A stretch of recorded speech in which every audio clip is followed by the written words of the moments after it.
always had this bug to travel since I was a little kid. I love it.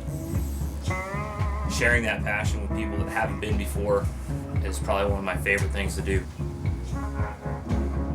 You can trust in the weather report. Patagonia, you can have four seasons in one day. Traveling with fly fishing as your primary objective, it's learning something that you've never done before and opening yourself up to new ideas and seeing new places. And it's also going back to see some of your friends that you've made in another country.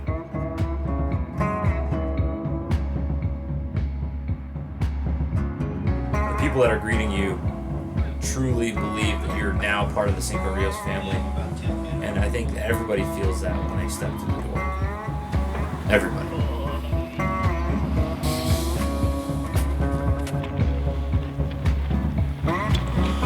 Salud.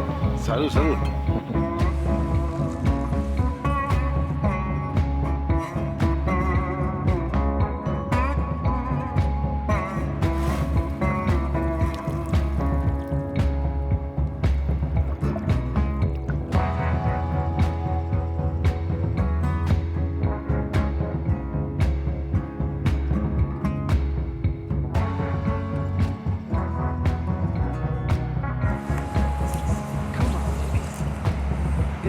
I get that question all the time. Why would you travel all the way to the south end of South America to catch a trout?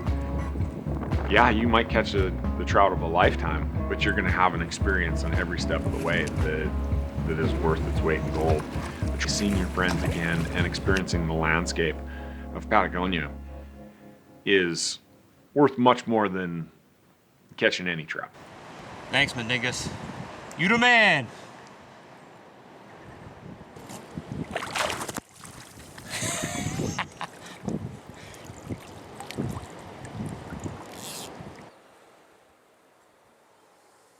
On the first day of the trip, we took off to go float the Simpson Canyon, and as we're headed out, the owner comes running out the door.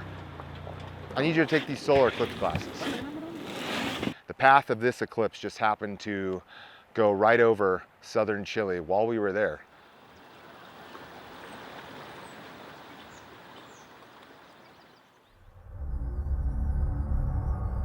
It's awesome, man. It's my first time. My very first time that I see the whole ring, and it's gonna be my memory for all the rest of my year. There you go. There's a fish coming. See it? You see it? No. I don't either.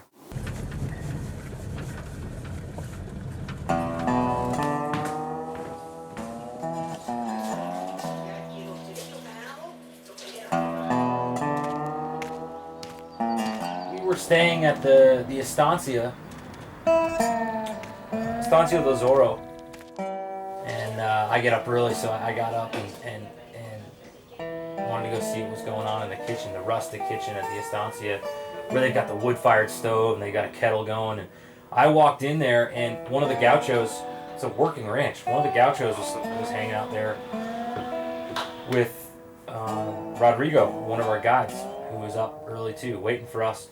And you know, this was early in the morning, and I walked in, and they're speaking Spanish, and they're having mate. And mate is sipped best with friends. And as soon as I walked in, they didn't really even say anything. They just kind of motioned, come sit down. That's the kind of vibe that you just don't get if you're sitting at home on the couch, you know?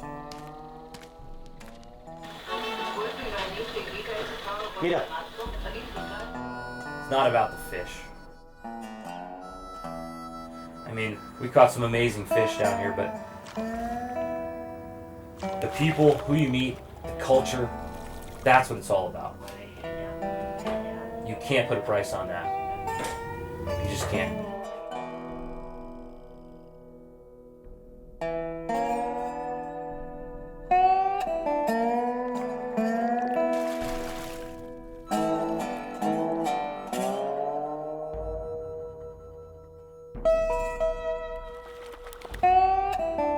So much of the trip and the emphasis of the trip is about the trout fishing.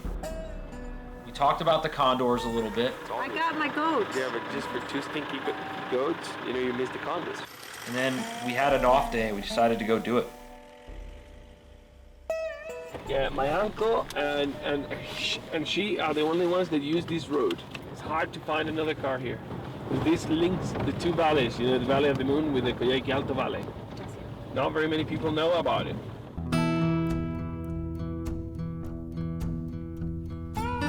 Sebastian had kept telling us about the condors at his brother's place. We packed up first thing in the morning before sunlight and took off on a 4x4 journey up this crazy road through forests and through fields to step out on this ledge to see one of the largest birds in the world take flight. Condors, watching that first condor take off was cool. And the next, and it just became epic. They were just all around us and they were soaring just right over our head. And it was something that you just couldn't describe. You're way out on a point, on a cliff's edge, and there's condors flying right over your head, soaring all around, and everyone's just kind of dumbfounded and quiet.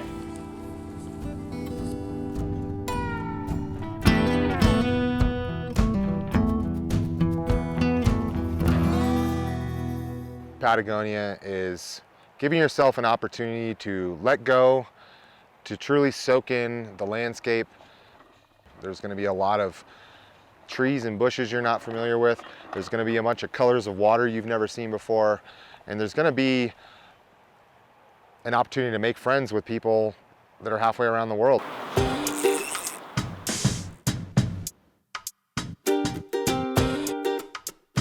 To the right. Starting the shade? Yeah, right there.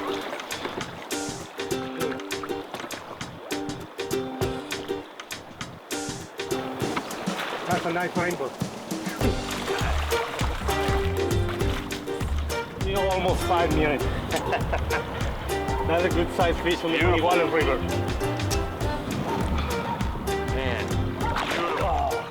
When the people come from England, start to see some prints in the sand, the food like that. We call pata, and then we start to call Patagonia. Nice shot.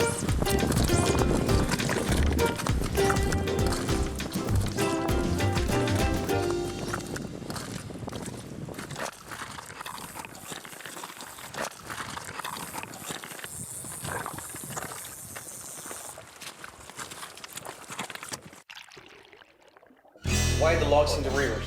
Okay, because of the old forest fires. Between 1935 and 1957, lots of forest fires. So most of those trees and the erosion and some rivers that got silted up, they used to be deeper, most of those trees are in the water. That's why we use thick material, and thanks God the fish they're not typicide. Yeah. It's not maybe within 50 years we might be fishing the same waters, but maybe 4x, 5x, and then it's going to be different. Then the game is going to change. You might be thinking, oh my God, what do I have here? Because they're very strong. They got some shoulders, and they burn all their energy they got the first 10 seconds. Trust me, that fish is going to put you in trouble. And then you got to start fighting the rod to the right to avoid the logs, to the left. Lift it, the guy's gonna start rowing out, rowing to the left, whatever, to keep that fish out of the logs. And then the fish is going to chill out, relax, but sometimes they don't. Sometimes they get tied to the boat, we're gonna net it, and they go again.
Well, the average, the small one is 20 inches, man, but the average of that fish is 25. You can find some 28, 29 inches around there.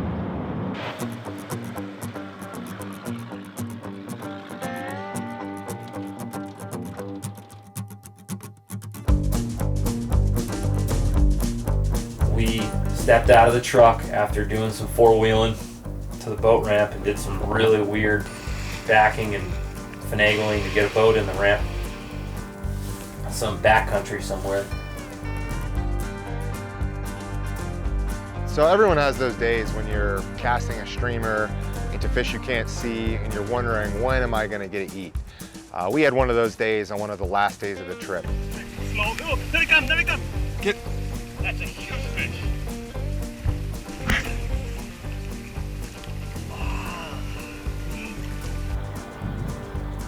The wind was howling. I mean, this was some of the worst wind I've ever seen, worse than some of the stuff I've ever seen on a flat. And this is a small lake in Patagonia.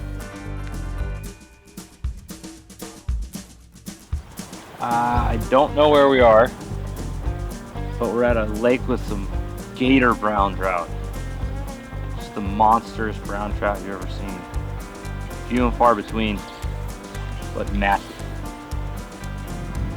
And Yvonne is showing us how it's done right now on the flip side. Yeah, he said, try that black knot size 24 you got in your pocket. 8X, tip it. No way. Let me see the fish. This is Martita.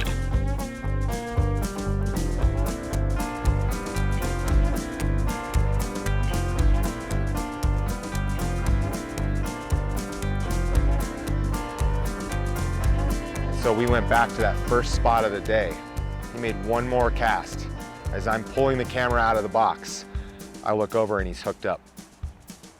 We get this fish to the net, we pulled out the tape, and it was a 28-inch brown, something people fish their entire life to hopefully find. And I think the reason we found it is because we weren't looking.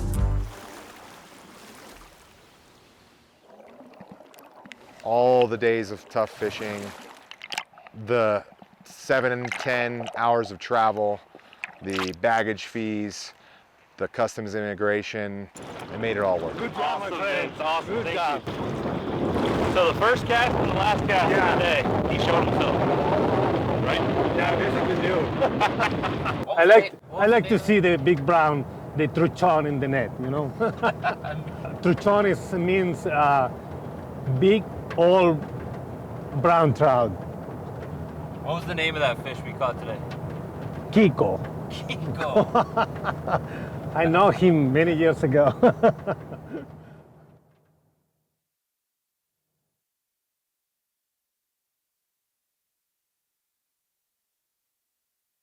Cueva de las Manos. Cueva de los Manos. Yeah.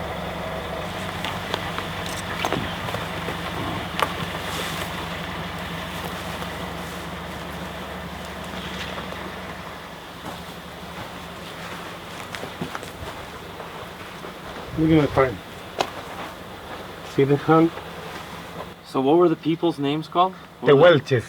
Welches. The Welches. The Welches. Okay. Well, the family have a count. All the family put the hand on the wall, print the hand on the wall. Yeah, it took me a while to write this. It's called Escaping from Jail. Yeah.